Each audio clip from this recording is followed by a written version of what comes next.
ఇది జరుగుతుంది 22A ఇప్పుడు ఇది మీరు హైదరాబాద్లో ఎన్ని కంప్లైంట్స్ వస్తున్నాయో మేము దీని మీద స్పెషల్ డ్రైవ్ చేస్తున్నాం, మాకు ఎన్నో కంప్లైంట్స్ వస్తున్నాయి. ఇవన్నిటిని తట్టుకొని మీరు ఎట్లా నిలబడతారు? రేవంత్ రెడ్డి అంత కాన్ఫిడెంట్గా చెప్తున్నాడు, మరి 2034 వరకు నేనే సీఎంగా ఉంటా అని చెప్పడం. సో నిజంగా కాంగ్రెస్లో ఏం జరుగుతుంది? ఈ అసంతృప్తుల కారణం ఏంటి చెప్పండి స్ట్రేట్ అవే. అయితే ఒకటి శ్రీనివాస్ గారు, ఇప్పుడు మీరు అడిగిన ప్రశ్నలకు అన్నిటికీ నేను జవాబు చెప్తా. ఎందుకంటే కాంగ్రెస్ పార్టీలో ఫ్రీడమ్ ఎక్కువతో పాటు రెండోది ఏమంటే ఇప్పుడు కొంచెం రాజకీయం ఎప్పుడైతే 14 నుంచి రాజకీయం ఎట్లా మారిపోయిందంటే జిస్కీ లాంటి ఉస్కీ బైన్స్ అన్నట్టు అయిపోయింది. దానికి ఎవడో గాడ్ ఫాదర్ ఉండాలా, ఎన్ని సంవత్సరాలు ఉన్నా. ఇప్పుడు రవి గారికి తెలుసు సీనియర్ ఉన్నాడు శివకుమార్ గారు అని చెప్తుండు, కానీ ఏం చేస్తాం, గాడ్ ఫాదర్ అన్న ఉండాలా లేకపోతే డబ్బులు అని ఉండాలా. ఇప్పుడు గాడ్ ఫాదర్ ని గతంలో ఉండే అటు పీజీఆర్ అనుకున్నా, రాజశేఖర రెడ్డి అనుకున్నా, ఇంకొక లీడర్ అనుకున్నా, కానీ ఆ ప్రస్తుతానికి వాళ్ళిద్దరు లేరు, ఇంకో లీడర్ పక్క పార్టీలకు పోయింది కాబట్టి అక్కడ ప్రస్తుతానికి మనకు ఉన్న ర్యాపో లేదు. ఇప్పుడు ప్రస్తుతానికి కాంగ్రెస్ పార్టీలో ఏదైతే ఫ్రీడమ్ ఉన్నదాన్ని కొంతమంది దుర్వినియోగం చేసిండ్రు, కొంతమంది దాన్ని ఆసరాగా తీసుకొని కూడా వేరే రకంగా పోయిండ్రు. ఇప్పుడు కానీ హైకమాండ్ ఎవరినైతే మీనాక్షి నటరాజన్ గారిని నియమించిండ్రో అప్పటి నుంచి ఆల్రెడీ కొన్ని ఇబ్బందులనంతా కూడా ఎప్పటికప్పుడు హైకమాండ్ చేతుల్లో.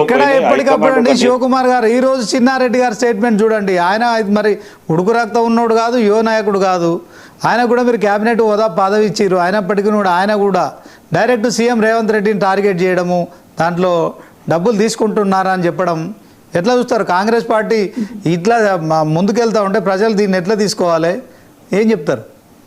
అయితే చిన్నారెడ్డి గారి విషయంలో ఆయనకు ఆల్రెడీ కేబినెట్ హోదా ఇవ్వడం జరిగింది.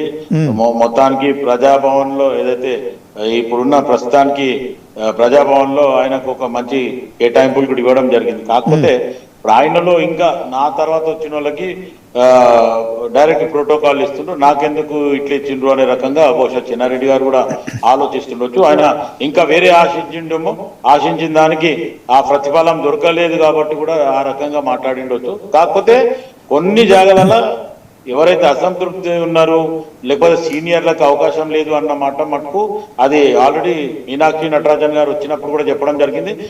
ఒరిజినల్ కాంగ్రెస్ పార్టీ ఒక లిస్టు, ఎలక్షన్ కి ముందు వచ్చిన వాళ్ళది ఒక లిస్టు, ప్రభుత్వంలో వచ్చినాక కాంగ్రెస్ పార్టీ అధికారంలోకి వచ్చినాక ఇంకో లిస్ట్ అనేది ఆ లిస్ట్ వారీగా చేసిండ్రు. హైకమాండ్ నిర్ణయం తీసుకుంటుంది. ఇప్పుడు ఆల్రెడీ మొత్తానికి నామినేటెడ్ పదవుల కాడ లేకపోతే పార్టీ పదవుల కాడ కూడా ఒరిజినల్ గా కాంగ్రెస్ ఉన్న వాళ్ళకి లేకపోతే పదవులు ఇవ్వాలా లేకపోతే ఈ అధికార పదవులు ఇవ్వాలా అనేది కూడా హైకమాండ్ చేతుల మీదకి పోయింది. కాబట్టి ఇప్పుడు వీళ్ళు అందరు కూడా హైకమాండ్ కే నిర్ణయం తీసుకోమని చెప్పి తెలంగాణ ఎంతమంది అయితే కాంగ్రెస్ ఉన్నారో ప్రతి ఒక్కరు కూడా రావడం. శివకుమార్ గారు మొన్ననే టీపీసీసీ అధ్యక్షులు మహేష్ కుమార్ గౌడ్ క్రమశిక్షణ ఎవరైతే వాళ్ళు తప్పుతారో వాళ్ళ మీద వేటు వేస్తాము, చర్యలు తీసుకుంటామని గట్టిగా మరి హెచ్చరించిన నేపథ్యంలో కూడా చిన్నారెడ్డి లాంటి వాళ్ళు అంటే మీరు చర్యలు తీసుకోవడం ప్రారంభిస్తే ఇప్పటికిప్పుడు వేళ్ల మీద లెక్క పెట్టడానికి ఒక 10 మంది రెడీగా ఉన్నారు సార్.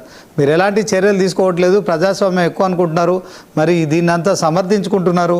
మరి పొద్దున ప్రజలు కదా జవాబుదారులు, వీళ్ళంతా న్యాయ నిర్ణేతలు, ప్రజలు కదా మీరు జవాబుదారులు. దానికి అంటే అదా భయపడకుండానే మీరు ఇట్లా మాట్లాడుతున్నారా? దీన్ని ఎలా అర్థం చేసుకోవాలి, ఏం చెప్తారు?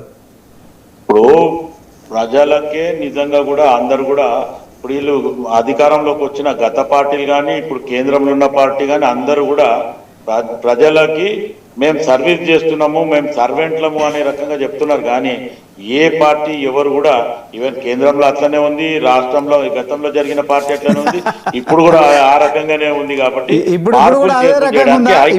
కూడా అదే పరిస్థితి, కేంద్రంలో బీజేపీ అదే పరిస్థితి, రాష్ట్రంలో ఉన్న కాంగ్రెస్ కూడా అదే పరిస్థితి.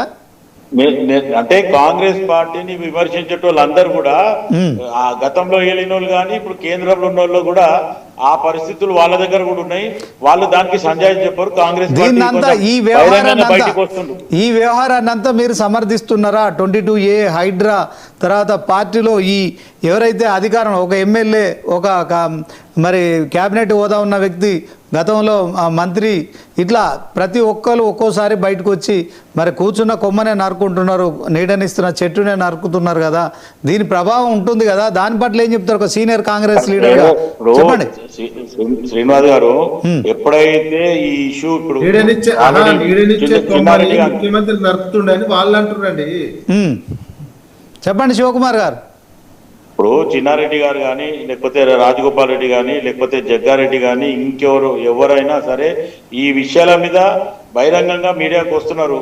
మళ్ళీ తర్వాత వాళ్ళు మళ్ళీ సైలెంట్ అవుతున్నారు అంటే దేని విషయంలో అవుతున్నారు అనేది ఇటు మీడియా కానీ అటు ప్రజలు కూడా ఆలోచిస్తున్నారు. ఎందుకంటే ఎప్పటికప్పుడు వాళ్ళకి అధికారము లేకపోతే వాళ్ళకు అనుకున్న పదవి రానప్పుడు వాళ్ళు బహిరంగంగా మీడియా ముందు వస్తున్నారు. మీరు ఎప్పుడే మాట్లాడలేదు శివకుమార్ గారు. మీరు కూడా 40 ఏళ్ళ నుంచి కాంగ్రెస్ లో ఉన్నారు కదా, ఇన్ని డిబేట్లలో మీరు పార్టిసిపేట్ చేస్తున్నారు. కాంగ్రెస్ పార్టీ వ్యవహారంలో ప్రజాస్వామ్యం ఎక్కువ అని సమర్థిస్తున్నారు. వాళ్ళ వ్యాఖ్యలను కూడా మీరు ఎలాంటి విమర్శలు చేయట్లేదు. సో వాళ్ళు ఎంత సీరియస్గా పార్టీని మరి కూకటి వేళ్లతో సహా పెగిలిస్తున్నప్పటికీ తెలంగాణ సీఎం రేవంత్ రెడ్డి మాట్లాడట్లేదు.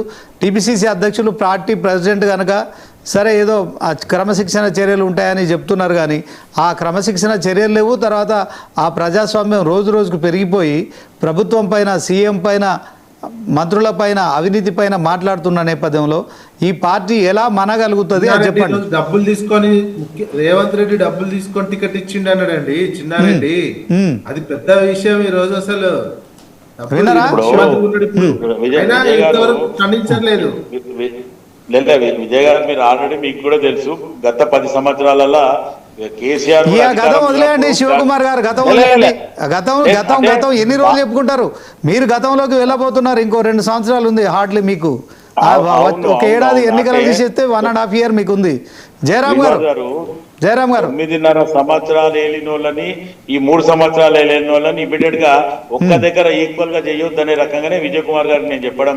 మీరు 9.5 సంవత్సరాల పాలన మీద మీరు ఎలాంటి చర్యలు తీసుకుంటారో తీసుకోండి. చట్టపరంగా వాళ్ళంతా సిద్ధంగానే ఉన్నామంటున్నారు. హరీష్ రావు, కేటీఆర్, కేసీఆర్ కూడా మరి కాళేశ్వరం కమిషన్ ముందట హాజరయ్యారు. సో మీరు ఎలాంటి చర్యలు తీసుకోకుండా మీరు కాలయాపన చేస్తున్నారు. ఒకసారి మీరు అలాగే ఉండండి.